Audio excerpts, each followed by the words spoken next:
जय माता दी भक्तों, कैसे हो आप सब। आई हो बहुत ही अच्छे से होंगे। आप सभी का मेरे चैनल अम्बे किचन में बहुत सारा स्वागत है। अभी नवरात्र चल रहे हैं और बहुत सारे लोग तो पूजा करते हैं, बहुत सारे लोग व्रत करते हैं और बहुत सारे लोग सेंधे वाला नमक खाते हैं व्रत में, जो रात को खाते हैं। तो ऐसे में व्रत की थाली बनाना भी ज़रूरी होता है, भोग लगाना भी, और घर का काम भी होता है, घर के लोगों का लिए खाना जो व्रत नहीं रखते हैं। तो ऐसे में क्या होता है, कुछ ऐसी रेसिपी होनी चाहिए जो झटपट बन जाए और ऐसे बने कि घर के लोग भी उसे खा ले आराम से और आप भी। तो चलिए इसे बनाना स्टार्ट करते हैं। ऐसी सब्जी जो आप भी खाएंगे और आपके परिवार वाले भी। जिसके लिए मैंने क्या करी हूँ, गोभी ले ली हूँ। गोभी को जैसे पीसेज आप सब्जियों के लिए काटते हो ना, बिल्कुल मीडियम साइज़ में एकदम छोड़ कट कर ले और उसे धो करके उसे रख ले साइड में। फिर मैं बॉयल आलू ले लेती हूँ, जिसे हाफ में कट करके रख ली हूँ। ये चीज़ें आप पहले ही करके रखेंगे तो खाना बनाना बहुत आसान हो जाता है। मैं तो हमेशा ऐसे ही करती हूँ, सब्जियाँ बॉयल आलू ये सब पहले करके रखी रहती हूँ। फिर मैं एक मिक्सी जार लेती हूँ। इसमें मैंने अभी आटे पीसी थी, इसलिए वो कुट्टू का ही आटा, कुछ ऐसे लगा हुआ नहीं है।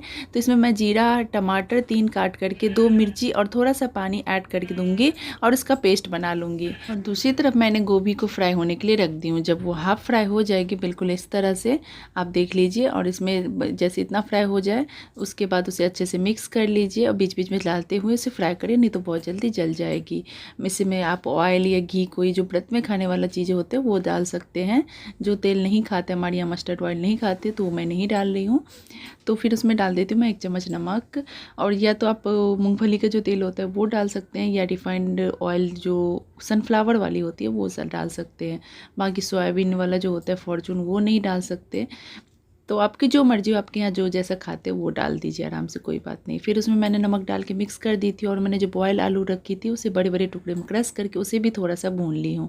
और भूनने के बाद उसे प्लेट में निकाल दी हूँ। फिर उसी पैन में मैं डाल देती हूँ घी, और घी में डाल देती हूँ जीरा। और जीरा डालने के बाद उसमें डाल देती हूँ टमाटर जो पेस्ट किया हुआ था वो। उसे डालने के बाद उसमें कुछ सूखे मसाले, जैसे मैं कश्मीरी मिर्च का पाउडर डाल रही हूँ, हल्दी पाउडर डाल रही हूँ और कसूरी मेथी थोड़ा ज़्यादा से डाल दे रही हूँ। डाल देती हूँ भुने जीरे का पाउडर, सब 1 टीस्पून करके लगभग डाल दी हूँ। उसे डालने के बाद मैं उसे अच्छे से मिक्स करूँगी। 1 चम्मच नमक मैंने गोभी में डाल दी थी, इसलिए हाफ चम्मच मैं बाद में ऐड करूँगी, इसलिए ज़्यादा नहीं डालूँगी। मसाले को अच्छे से भून लें और भूनने के बाद उसमें डाल दूँगी पानी। थोड़ा सा पहले डालूँगी मसाले को अच्छे से उसमें घोलने के लिए। तो मसाले से घून लें और हमने जो फ्राई की हुई थी ना गोभी और आलू, उसको भी उसमें डाल देंगे। डालने के बाद उसे क्या करूँगी, अच्छे से मिक्स कर दूँगी। और मिक्स करने के बाद जब एक कोट हो जाए पूरे मसाले के सारे सब्जियों के ऊपर में, तो उसमें डाल दूँगी और सारा पानी, क्योंकि तो हमें पानी और चाहिए। गोभी हमें थोड़ा और भी पकाने होती हैं, क्योंकि उसकी डंडियाँ या गोभी बहुत जल्दी पकती नहीं है।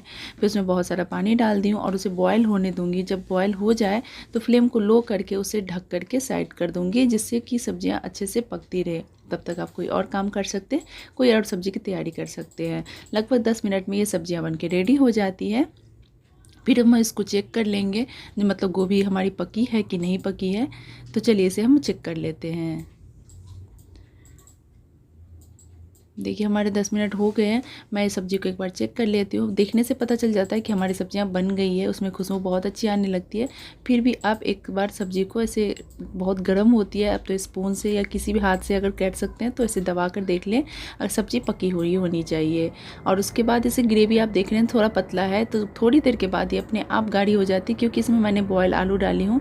ठंडा होने के बाद ये थोड़ी थिक हो जाती है, जितनी हमें चाहिए उससे थोड़ी पतले ही आपको उसको बंद करना होता है। तो बिल्कुल मैं इस टाइम में उस फ्लेम को ऑफ़ कर दूंगी और दूसरी तरफ कर दूंगी कि थोड़ा ठंडा हो जाए। ठंडा होने के बाद ही भोग लगाया जाए, गरम गरम ना लगाएं।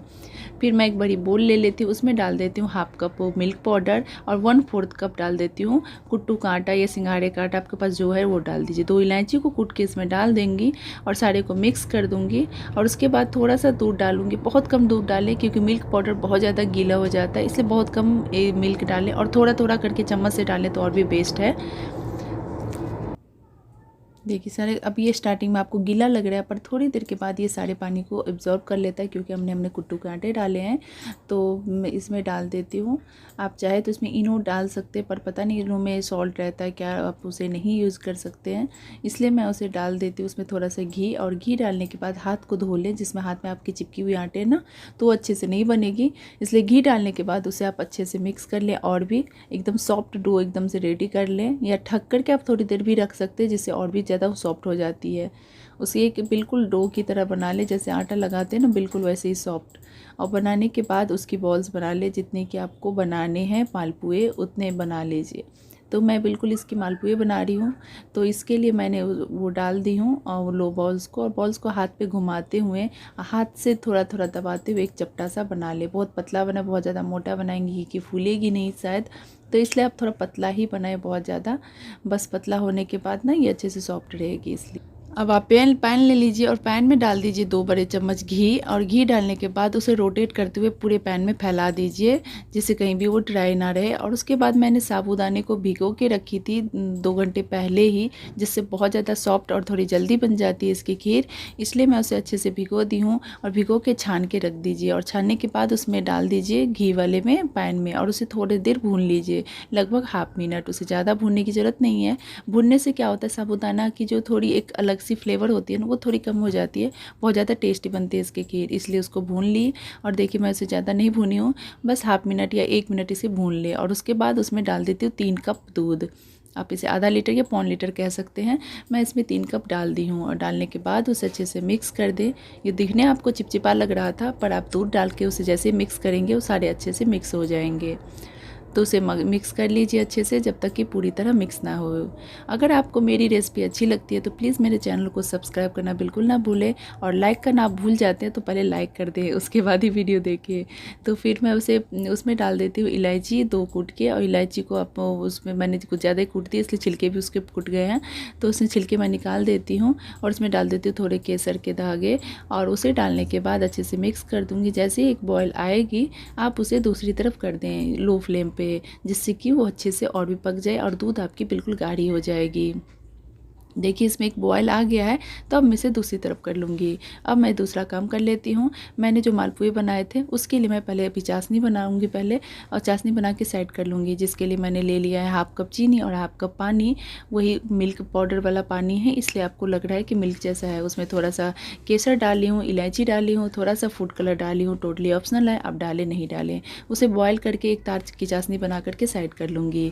फिर पैन में ले लूँगी घी, और घी को गर्म होने दूँगी। घी को बहुत ज़्यादा गर्म ना करें, नहीं तो आपको बहुत जल्दी सीख जाएगी और आपके ये जो है ना अंदर से कच्चे रह जाएंगे। इसलिए जब हल्की हल्की सी घी होगी ना, तो बिल्कुल लो फ्लेम पर इसको दोनों तरफ से बहुत अच्छे से सेक लें, जैसे कि आपको गुलाब जामुन सेकते हैं ना, बिल्कुल उस तरह से। जैसे आपको कलर पसंद हो, थोड़ा डार्क भी कर सकते हैं और थोड़ा लाइट भी रख सकते हैं, जैसे आपकी पसंद हो। मैं बिल्कुल इसमें डार्क कर रही हूँ, और दोनों तरफ से इक्वल मात्रा में सेक लें, फ्राई कर लें। तो देखिए हमारा दोनों तरफ से अच्छे से फ्राई हो गया है। अब मैं इसे डायरेक्ट निकाल के इसे चाशनी में डाल दूँगी। आप निकाल के इसे प्लेट में रख सकते हैं, थोड़ा ठंडा होने के बाद भी चाशनी में डाल सकते हैं। मेरी चाशनी भी हल्की सी गर्म थी, बहुत ज़्यादा गर्म चाशनी में ना डालें। और उसे डाल करके ढक के रख दूँगी। अब मैं अपनी खीर को चेक कर लूँगी। हमारा खीर एकदम रेडी हो गया है, और इसे चेक करने के लिए देख रहे हैं आप, एकदम ट्रांसपेरेंट हो जाता है, बहुत अच्छे से फूल जाता है।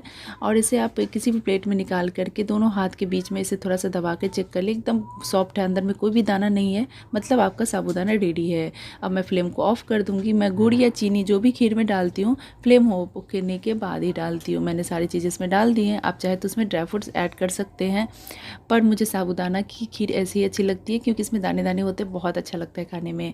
तो इसमें मैंने चीनी का पाउडर डाल दी हूँ 1/4 कप, और मैंने साबूदाना भी 1/4 कप ली थी। उसे भिगो के रखी थी, इसलिए वो डबल हो गया था। अब उसे साइड कर दी हूँ, वो बिल्कुल ठंडा हो जाएगा। अब मैं इसे थोड़ा सा चपाती एक सेक लेती हूँ, जो थेपले होते हैं ना, बिल्कुल उस तरह से। और सेकने के बाद मैं उसमें वो कुट्टू के आटे के थेपले थे, जिसमें मूली डाल के मैं गर्म पानी में उसे बॉईल करी थी। आप मेरी कल की रेसिपी देख सकते हैं, जिसमें आपको थेपले के पता चल जाएगा कैसे बनाए हैं। हो सकेगा तो मैं डिस्क्रिप्शन में लिंक डाल दूँगी। और उसके बाद मैं वो प्लेटिंग लगा दूँगी, जिसमें खीर है, आलू गोभी की सब्जियाँ हैं, और जो मैंने मालपुए बनाए थे वो हैं, 2 मैंने जो थेपले बनाए थे मूली और कुट्टू आटे की वो है, और एक फ्रूट ज़रूर डालें। तो मैं ऑरेंज डाल देती हूँ। आज मीठे में खीर है, इसलिए मैं कोई मिठाई नहीं डाल रही हूँ, और 1 स्पून डाल देती हूँ। तो आप माता रानी को भोग लगाएं। जय माता।